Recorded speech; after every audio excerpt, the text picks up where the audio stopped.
আগামী বছরের ফেব্রুয়ারির মধ্যেই একটি গ্রহণযোগ্য জাতীয় নির্বাচন অনুষ্ঠানের আশা প্রকাশ করেছেন বিএনপির মহাসচিব মির্জা ফখরুল ইসলাম আলমগীর।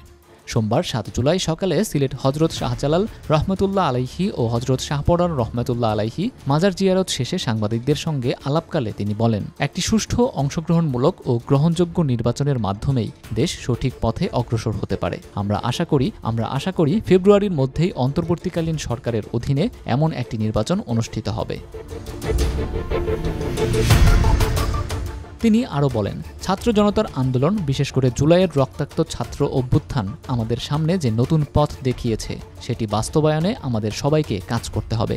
এই অভ্যুত্থান প্রমাণ করেছে জনগণ অন্যায় অবিচারের বিরুদ্ধে রুখে দাঁড়াতে প্রস্তুত।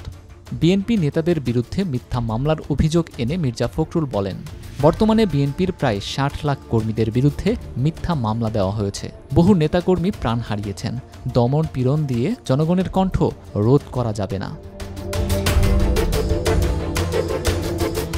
এর আগে সকাল ৯টা ২৫ মিনিটে ঢাকার একটি ফ্লাইটে সিলেট ওসমানী আন্তর্জাতিক বিমানবন্দরে পৌঁছান মির্জা ফখরুল ও তার দলের কেন্দ্রীয় নেতারা। বিমানবন্দরে সিলেট জেলা বিএনপির সভাপতি আব্দুল কাইয়ুম চৌধুরীর নেতৃত্বে দলীয় নেতাকর্মীরা তাদের স্বাগত জানান।